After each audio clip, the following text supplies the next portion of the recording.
Et imaginez, un gamin de 17 ans qui explose sur la scène mondiale, remporte des titres majeurs, devient une icône planétaire, et puis, du jour au lendemain, tout s'effondre. La gloire, l'argent, les pièges invisibles qui guettent. Ça vous rappelle quelqu'un? Boris Becker, la légende du tennis, tire la sonnette d'alarme pour Lamine Yamal, le phénomène du Barça et de l'Espagne. À 18 ans à peine, Yamal est déjà champion d'Europe, vainqueur de la Liga, finaliste au Ballon d'Or.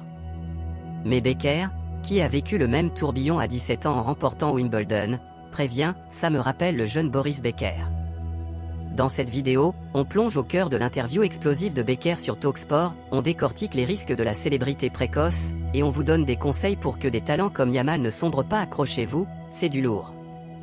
Abonnez-vous et activez la cloche pour ne rien rater. Allons-y. Commençons par le héros du moment, Lamine Yamal. Né le 13 juillet 2007 à Mataró, en Espagne, d'un père marocain et d'une mère équato-guinéenne, Yamal grandit dans un quartier modeste de Rocafonda. Dès l'âge de 6 ans, il intègre la Masia, l'académie mythique du FC Barcelone.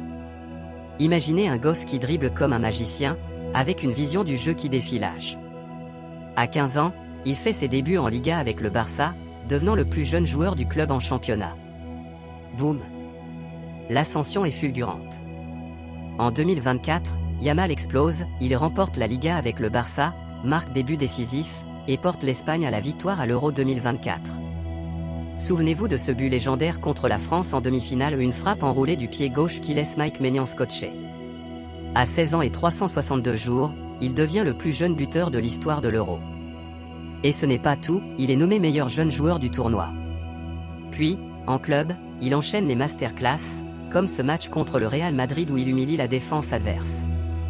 Aujourd'hui, à 18 ans, Yamal est finaliste au Ballon d'Or 2024, derrière des monstres comme Vinicius ou Rodri. Sa valeur marchande? Plus de 150 millions d'euros. Des sponsors comme Adidas le couvrent d'or, et les fans l'idolâtrent. Mais derrière ce conte de fées, Boris Becker voit des nuages sombres.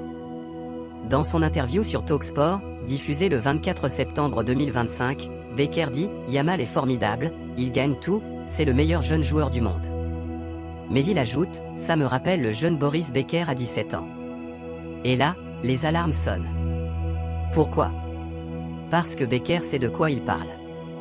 Plongeons dans son histoire pour comprendre l'avertissement. Boris Becker, né le 22 novembre 1967 à Le Mans, en Allemagne, est un phénomène du tennis.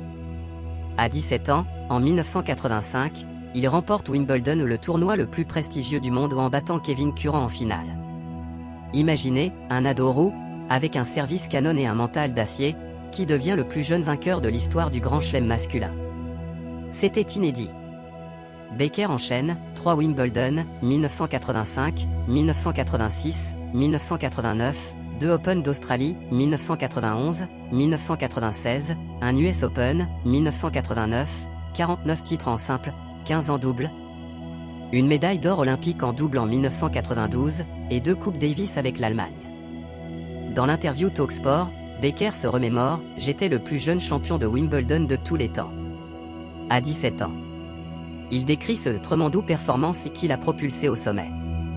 Mais la gloire précoce a un prix. Becker parle de sa carrière « J'étais à l'aise dans le 5e set, dans les tie-breaks, quand les choses devenaient dures. » Ce mental de survivant l'a aidé plus tard, mais pas sans dommage. Après sa retraite en 1999, les ennuis commencent. Becker avoue dans l'interview « Le problème a vraiment commencé après, à 35 ans. Je n'ai pas fait d'études, pas de droit, pas de business. Il se fie trop aux autres, signe des contrats sans lire les petites lignes comme ce prêt de 3,5 millions d'euros avec un taux d'intérêt de 25% qui le mène à la faillite en 2017. Puis, en 2022, il est condamné pour dissimulation d'actifs, 8 mois de prison à HMP Wandsworth, une prison notoire. Becker décrit ces moments sombres, le jour le plus difficile de ma vie. J'ai été déclaré coupable le 8 avril, et la sentence le 29 avril, le jour de l'anniversaire de ma femme. Il parle des nuits en cellule, 22 heures enfermé, des cris partout, la faim réelle pour la première fois. Mais ce mental de champion l'aide, comme sur le court, je me disais, je ne sais pas comment, mais je survivrai. Il sort en décembre 2022, déporté du Royaume-Uni, et rebondit, commentaire TV, vit à Milan avec sa femme Lilian. C'est cette expérience qui le pousse à avertir Yamal, il est issu d'un milieu très modeste et maintenant, lui et toute sa famille sont riches. Beaucoup de gens vont l'approcher par intérêt. Il a perdu toute sa vie privée. Becker insiste, choisissez vos amis, faites confiance à votre famille, construisez-vous un réseau de sécurité pour qu'une fois votre carrière terminée, vous ne commettiez plus les erreurs évidentes. Maintenant, décortiquons cet avertissement. Becker n'est pas jaloux, il est inquiet. Dans l'interview, il dit « Ça sonne l'alarme pour moi. Regardez ce qui arrive à Lamine Yamal. » Pourquoi? La célébrité précoce est un poison lent. Prenons des exemples concrets. D'abord, la richesse soudaine. Yamal vient d'un milieu modeste, comme Becker. À 17 ans, Becker gagnait des millions, Yamal touche déjà un salaire astronomique au Barça, plus des contrats pub. Mais Becker prévient, des gens vont l'approcher par intérêt. Pensez à des agents véreux, des investissements foireux. Becker l'a vécu, sa faillite vient de mauvaises décisions financières. Dans le transcript, il avoue, entre 35 et 45 ans, ce furent mes mauvaises années. J'étais trop confiant. Ensuite, la perte de vie privée. Yamal est partout, réseaux sociaux, paparazzi. Becker raconte, j'ai perdu ma vie privée. Lui, marié 2 fois, père de 4 enfants, a vu sa vie sentimentale étalée dans les tabloïds. Pour Yamal, adolescent, c'est pire avec Instagram et TikTok. Un faux pas, et c'est viral. Becker conseille, faites confiance à votre famille. Yamal est proche de ses parents, c'est un atout, mais il faut un réseau de sécurité et avocats, conseillers fiables. Troisièmement, la pression mentale. Becker parle de son mental, j'étais confortable dans les moments durs sur le court. Mais hors terrain? Les athlètes sont dans une bulle, une fois la carrière finie, ils ne savent pas gauche de droite. Yamal joue au plus haut niveau à 18 ans, que se passera-t-il à 35 ans? Blessure, burn-out? Becker l'a vu, j'ai fait de mauvaises décisions, resté trop dans ma zone de confort. Comparons avec d'autres prodiges. Wayne Rooney, star à 16 ans avec Everton, mais des scandales personnels l'ont marqué.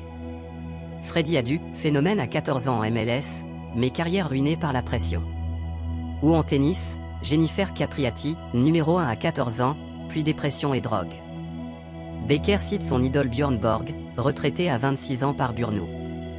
Dans l'interview, Becker dit « Nous devons surveiller l'espace et reparler de Yamal dans octobre 2015 ans. » Pour Yamal, les risques sont réels. Il a déjà connu une controverse, en 2024, une vidéo le montre fêtant la victoire à l'Euro dans une boîte, ce qui a fait jaser. Becker réagit « Il me rappelle moi-même. » Mais Yamal semble mature, il refuse des offres folles pour rester au Barça, et son père gère ses affaires. Pourtant, Becker insiste, il est à haut risque de difficultés dans 10 à 15 ans. Marquez mes mots. Allons plus loin, des études montrent que 60% des athlètes pros font faillite dans les 5 ans post-retraite, source, Sport Illustrated. Pourquoi? Manque d'éducation financière, entourage toxique. Becker, dans son livre Inside, sorti en 2025, détaille « Prison m'a réveillé. J'ai appris ce qui est important. » Il décrit la faim en cellule, les cris, mais aussi comment ça l'a nettoyé et des erreurs passées. Pour Yamal, le message est clair, construisez maintenant. Engagez des experts indépendants, investissez sagement, immobilier, éducation, gardez un cercle restreint. Becker ajoute, la mentalité de survivre m'a aidé en prison comme sur le court. Yamal, avec son talent, doit cultiver ça. Becker, dans l'interview, discute du tennis moderne, avec Sinner et Alcaraz, on a un boom. Ils louent leur mental, la différence est dans les gros points, c'est le mincet. Appliqué à Yamal, au foot, c'est pareil. Pensez à Mbappé ou Haaland, qui gèrent la pression. Becker admire Djokovic, le meilleur mentalement. Yamal doit s'inspirer, rester humble, travailler dur. Becker parle de ses rivaux, McEnroe, Lendl, Edberg pas des amis, car on se disait des trucs durs sur le court. Au foot, Yamal affronte Vinicius, Bellingham. La rivalité forge, mais isole. Conseil de Becker, soyez entouré de grands, comme mon manager Owen Tiriac pendant ma carrière. Sur la prison, Becker dit, ça m'a servi. Ça m'a clarifié. Pour Yamal, évitez les pièges pour ne pas en arriver là. Pratique 1. Éducation financière dès maintenant. 2. Thérapie pour gérer la pression, Becker dit que écrire son livre fut thérapeutique.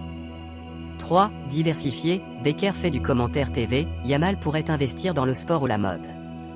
Exemple positif, Messi, géré par sa famille, ou Ronaldo, avec un empire business. Becker conclut sur Yamal, regardez ce qu'il traverse. Il est à haut risque. Mais avec les bons choix, Yamal peut être légendaire sans chute.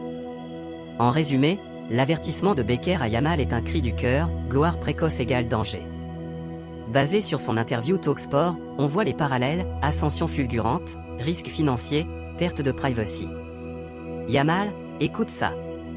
Choisis tes amis, fais confiance à ta famille, construis ton filet de sécurité. Merci d'avoir regardé cette analyse. Si vous avez aimé, likez, commentez et Yamal survivra-t-il, et abonnez-vous pour plus d'actus foot. Prochaine vidéo, les secrets de Alcaraz inspirés par Becker. À bientôt.